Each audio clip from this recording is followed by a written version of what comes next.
Hey, good morning, YouTube. So it's your boy, and your boy got something different going on. So as you can see, I'm in a truck. But what type of truck am I in? I'm in a box truck, a 26-foot box truck.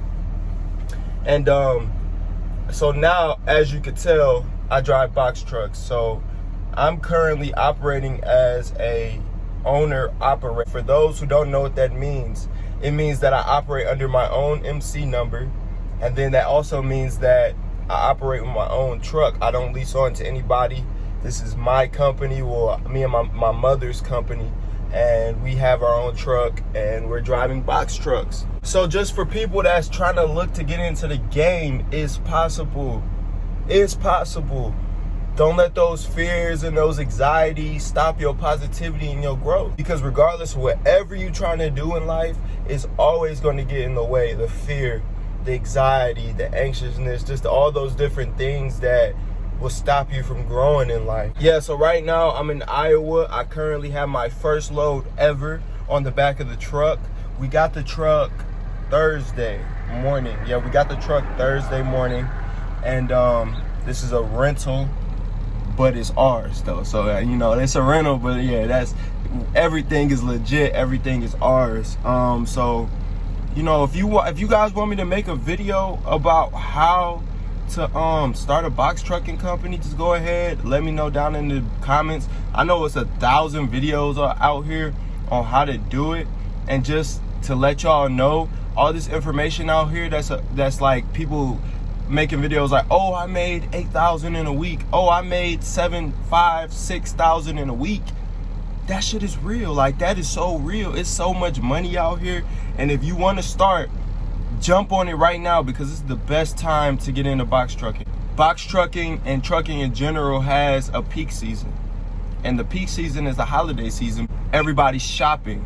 So the truck is about to cut off right now. Right now, I'm in a 2020 Hino. Yeah, it was a task, y'all. Let me tell y'all. It was a task trying to find a box truck right now. Like, they are almost a rare breed, for real. Like, you have to go above and beyond to find these box trucks. But what I will say is, if you do find one, jump on it. And it's not impossible, because I found one after all the videos I watched. Like, hey, it's so hard to find box trucks, there's no box trucks out here, all this information about that. I still consistently looked and seeked, and I had to travel a great distance. I had to come all the way out to, Omaha, Nebraska to get it. But I was able to find one with a lift gate, because you'll also notice, if you're looking for these box trucks, it's a lot of box trucks out here. I don't know why it beats me, but it's a lot of box trucks out here that don't have lift gates on them, which is weird, because outside of a moving company, like, how much more can you do with a box truck if you don't have a lift gate? So right now I have 7,000 pounds on the back of this truck. I'm still DOT compliant to drive and operate a commercial vehicle without a CDL. Me personally, I don't have a CDL. That's something that I will be seeking in the future though. Yeah, it's so many opportunities, man, and I really hope that more people do try this avenue. And the worst case scenario, like, you just realize it's not for you. Because trucking, you're going to be away from home a lot, especially depending on if you're going over the road and you're not local. Because if you want to really get a bang for your buck, especially when you're taking a rental option and you have all these bills, you want to generate as much capital from these trucks as you can.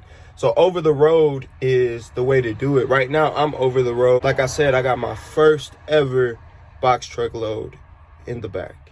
And I think it's breadsticks, garlic sticks, and potatoes or something like that. So it's a dry load. It has a seal on it, so as soon as you leave, finish getting loaded. This was a hands-free load. Hands-free is, all I did was pull and back into the dock.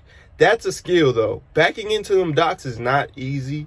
It's something that you have to take your time with. If you got to get out and pull up and realign yourself, take your time, because essentially when you're backing up to these docks, there's these little pads on the back of the truck, and they line up with a bar, these metal bars on the dock when you're backing into it, and you have to back up into the metal bars to where you're going to hit those bars, but you want to hit it lightly so you don't turn into a crash or accident. You see what I'm saying? That's the last thing you need in these trucks, is to get in some type of accident. Your insurance runs up a check. It could potentially put you out of business because you might not be able to be covered by these insurances. So you want to be very careful on how you drive these things. One thing about it, this is my first time driving a box truck, something this large, and it's an adjustment, but you get comfortable really fast. It's not something where you're like, it's so odd to you that you feel like you're a second away from an accident. You just really want to learn the vehicle that you're in, because all these vehicles are different. They operate different. They have their own emotions and personalities. And you're going to know when you're driving these things how to operate it better. So what I would suggest you to do, just like whoever's watching this video, I'm sure you're doing it right now, but continue to do your research. Get as much information as you can. If you're going to be an owner operator, or even if you're going to be a driver for a company, do as much research as you can. If you're going to be an owner operator, this is what I suggest, because this is what I'm doing. Create a playlist on YouTube, and for the driving aspect of the company, you want to create a playlist for training. So you're training yourself. You want to train yourself as if you're being trained by some other company. You know how long that training takes. It takes days. You have to go through all these boring videos. Do that for yourself. It's a reason why these companies are doing that. You see what I'm saying? Education is key, regardless of what lane that you're going into in life. Education is key. So you're going to need that education to be successful. What I've done, I've created a multiple video playlist of driving, because I'm over the fleet department of our company. My mom is over the administrative side. You'll be seeing her very soon as well. I focus more on the truck, the pre-trip inspection, the post-trip inspection, just different things like that, making sure maintenance is kept up with. But luckily, I don't have to do too much on that end, because this is the benefit of renting a truck. You don't have to take care of no maintenance. If something happens on the road and the truck goes down, they're going to replace your truck, because you're paying for this truck. So their obligation to put you in another truck per the agreement that you sign. When I do these pre-trip inspections, it's not like crucial, because these trucks are serviced every 45 to 60 days, meaning that the oil is changed, coolant refilled, window wiper fluid refilled, all the diagnostics are ran on the truck to make sure there's no issues with this truck. So it's not like I'm operating a truck that hasn't been serviced on in years, which is a great thing and it's comfortable for me. Another good thing about renting is you get newer trucks. So say if you're trying to scale up, you want to put somebody in a truck that you would want to drive, and most of the time you want to drive something new. So these companies are constantly getting the newest trucks every year that's being produced. They're getting the newest trucks, so you have that option to constantly get newer trucks. You see what I'm saying? Get the newest and latest technology. Let me show y'all this truck and stop talking so much, because I can go. But yeah, if y'all want to see some more videos, like, just let me know what y'all are looking into. Let me know what y'all think. If this is something that y'all want to do, leave a comment below. I would love to see you guys' input. But yeah, let's go ahead and look at this truck right here. So this is the truck. Beast, right? Hino. We in the Hino life, Hino gang. Okay, so as you know, you need to have your DOT or MC number. But this truck is not really branded too much. Like, as you can see the colors of obviously the company that I'm renting from. I'm not going to state their name, because that's not important for real. Like, if you really want to know, just hit me up and I'll like talk to you about it. But I'm not going to put the information all in the video. You could obviously see who it is. But yeah, this is the truck though. 2020 Hino. I forgot what model it is, but it's lit. Here's the lift gate. You see what I'm saying? And then on these lift gates, you got these chains. These are like safety mechanisms to stop to stop the lift gate from, lowering. And this is the switch that you would hit to lift it up and down. There's a switch inside the truck on the dashboard to activate the lift gate. So as you can see, I can push that down and push it up, and it's not going to do anything until I flip that switch to on.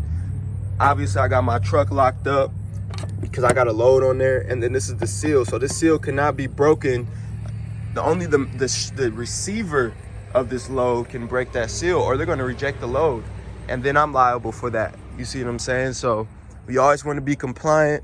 Make sure, one thing about trucking, make sure you're compliant. Take the time to make sure you're doing this right. This is your business, or you're going to be operating somebody else's business. So do this right. Don't be in a situation where you're being lax and you feel like it's not that important.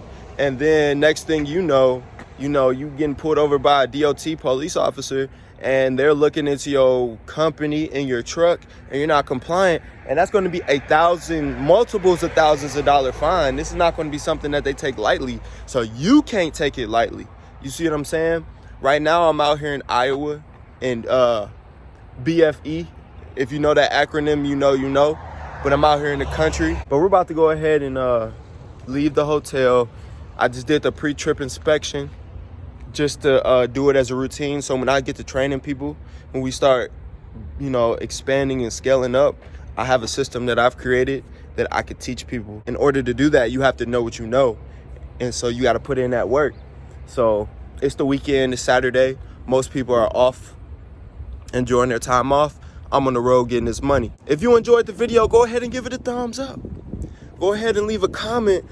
If you're going to start a box truck company, you have a box truck company, and just if you see anybody in the comments that's asking questions, don't feel scared to answer their questions if you have some valuable information. If you see somebody that needs help, help them, help them. If you need to help, you want help, right?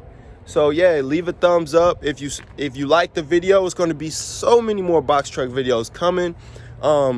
So go ahead and subscribe, turn on the notification bells, because I'm gonna always keep it real with you guys. And the information that I'm giving you is free, no cost to you. The only thing that you have to do to get this information is subscribe and turn on the post notification bell so you will be notified when I upload another banger video that's gonna give you the game. I'm giving the game right now, y'all.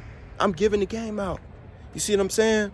So this is a one-stop shop for all your box trucking needs. Go ahead and subscribe. Turn on the notification bell. Leave a thumbs up. Hope y'all have a blessed day or night. Deuces, your boy is out.